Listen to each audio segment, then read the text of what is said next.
نحمده ونصلي على رسوله الكريم أما بعد فأعوذ بالله من الشيطان الرجيم بسم الله الرحمن الرحيم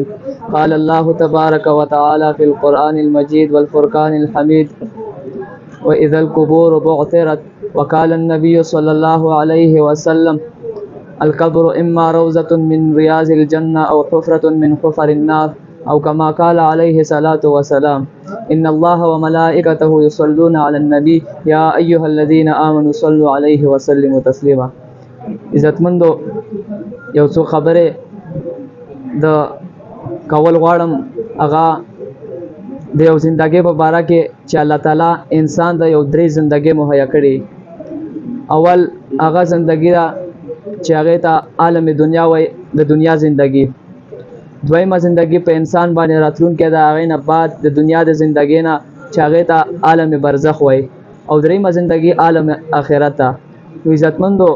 زه په هغه دویمه زندگی باندې خبره کول غواړم چې هغه د عالم برزخ زندگی ده، یعنی د قبر زندگی. نو عزتمندو د زندگی په باره کې حدیث شریف کې راځي، نبی علیه الصلاة والسلام فرمایي چې دا قبر دا یوه کنده ده او دا داسې کنده ده چې عزتمندو که نیک عمل دې کړی و خو دا قبر به یعنی د مؤمن دپاره القبر اما روضة من ریاض الجنه او حفرة من حفر النار، یا خو دا قبر د جنت د باغچو نه یو باغچه ده او یا د جهنم د کندو نه یو کنده ده. عزتمندو که نیک عمله بنده و په دنیا کې د نبی علیه الصلاة والسلام د سنتو موافق زندگی تېره کړې وه، نو عزتمندو دا د قبر زندگی به د دې سړي دپاره دا د جنت د باغچو نه یو باغچه وګرځي. او که د الله تعالی په نافرمانۍ کې او د نبی علیه الصلاة والسلام په نافرمانۍ کې دا زندگی تېره کړې وه، نو عزتمندو دا قبر به د دپاره د جهنم د کندو نه یو کنده ګرځي. نو عزتمندو بیا چې کله یو انسان ناروغ قبض کړی شي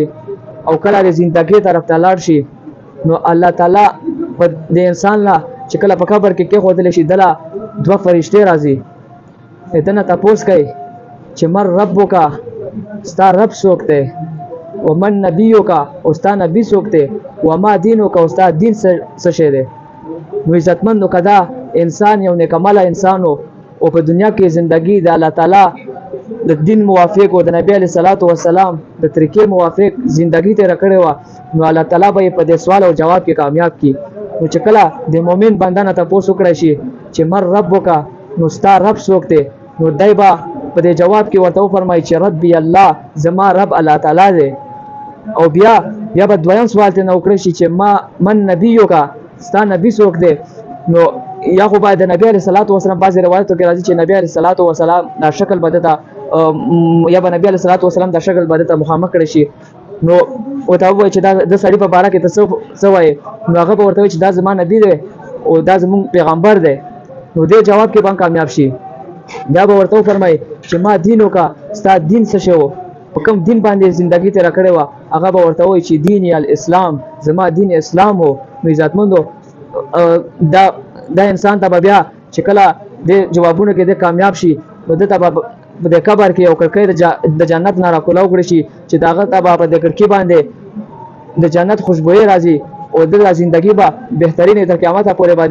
په دې قبر کې ښه پر امن او ښه په مزو کې به ژوند تېروي. عزتمندو دا قبر به بیا دته دومره کولاو شي چې څومره د نظر لګي، نو دا خو به دا هغه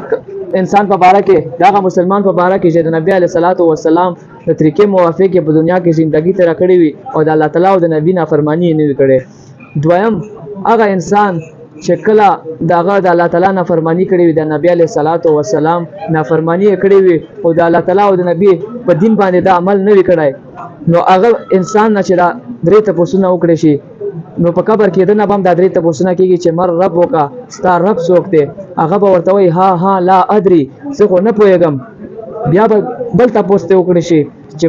من نبیک، ستا نبی څوک دی، هغه به وایي ها لا ادري، زه نه پوهېږم. بیا به ورته وفرمولی شي چې ما دینک، ستا دین څه شی و، هغه به وفرمایي چې لا ادري، زه نه پوهېږم. نو عزتمندو په حدیث شریف کې راځي چې په ده باندې به یو مار مسلط کړی شي او دا به داسې مار وي چې هغه کله ټک ورکړی، نو هغه به په ځمکه کې ننباسلی شي او بیا به بیا راوباسلی شي، بیا به او اخر دا چې زره زره کیږي په بیا باید بدن جوړیږي دا مار په بده باندې تر قیامت پورې مسلط وي او دا عذاب کې باندې مبتلا وي او دا پخته بده باندې بیا دا قبر دومره راتنګ شي چې دا پخته په یو بل کې داسې ور کړی شي نو عزتمند دا د هغه کس د بارا چې په دنیا کې د نبی علیه الصلاۃ والسلام د طریقو موافق زندگی نو تیر کړي نو دا د هغه کس د لپاره دا عذاب مقرر کول شي الله تعالی موږ د نبی علیه الصلاۃ والسلام په طریقو موافق زندگی باندې راته تک آسان کړي او الله تعالی دې دینه بعد چې کوم زندگی روانه ده الله تعالی دې په هغه زندگی کې موږ کامیاب کړي الله تعالی موږ په درې سوالونو کې کامیاب کړي امين والحمدلله رب العالمین